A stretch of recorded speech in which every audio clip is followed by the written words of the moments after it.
Qu'est-il arrivé à la barbe d'Edouard Philippe? Salut à toi, salut à vous les gars, bienvenue sur Beercut, je suis Thomas et on va faire une petite vidéo simple et rapide à propos de la barbe d'Edouard Philippe. Alors où je fais cette vidéo, il est plus au gouvernement tout simplement. Il a laissé sa place à Monsieur Castex.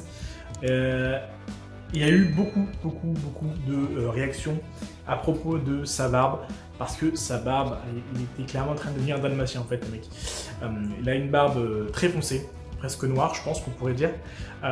Et du coup, il s'est retrouvé avec une barbe avec des taches blanches.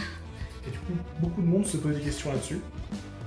Et du coup, je me suis dit, tiens, pourquoi pas faire une vidéo là-dessus, parce que ça a un moyen de rebondir et de faire une petite morale à la fin. Vous allez voir, il n'y a rien de ouf, mais ça peut être sympa d'en parler. Tout simplement, pour faire très court, Monsieur Edouard Philippe a eu du vitiligo tout simplement, qui s'est réveillé et qui est venu tout simplement tuer un petit peu les pigments de sa barbe et qui fait qu'il y a des taches blanches qui sont apparues. Et honnêtement, s'il y en a certains qui disaient que sa barbe était du coup dégueulasse à cause de ça, moi j'aurais plutôt envie de dire trop bien en fait. Trop bien parce que sa barbe elle ressemble à aucune autre. Sa barbe elle est clairement unique. Et c'est là un peu la petite morale que je voulais vous dire.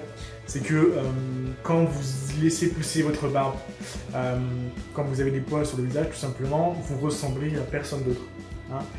Vous êtes unique et du coup le fait que sa barbe ait été entre guillemets victime du vitiligo, et du coup ça a fait que cette barbe elle est encore plus unique qu'elle ne l'était avant.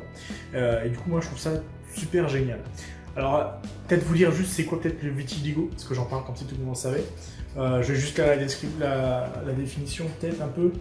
Alors c'est quoi le vitiligo? C'est une maladie chronique de l'épiderme, se caractérisant par des taches blanches sur la peau, de dimension, d'aspect et de localisation variables. Cette maladie survient lorsque les cellules portant les pigments meurent ou sont incapables de fonctionner normalement. Donc là en l'occurrence chez Monsieur Edouard Philippe, c'est la barbe qui a pris cher, entre guillemets. Je vais vous le dire, moi j'adore. Mais du coup voilà, et je tenais à faire une petite vidéo là-dessus. D'ailleurs c'est pas la seule personnalité à être tout simplement victime du vitiligo. Alors j'ai une petite liste là, je vais la dire vite fait, hop. Il y a eu Michael Jackson qui a eu du vitiligo, qui d'autre je pourrais vous dire, il y a Michael Youn qui a eu du vitiligo aussi.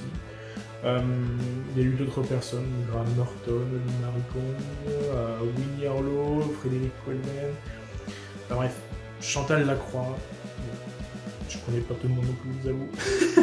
Bref, il y a eu plusieurs personnes connues qui ont eu ce vitiligo. Et voilà, c'était juste pour dire, voilà, petit message, pour peut-être éclaircir un peu les questions qui se posaient à propos de la barbe d'Edouard Philippe à l'époque.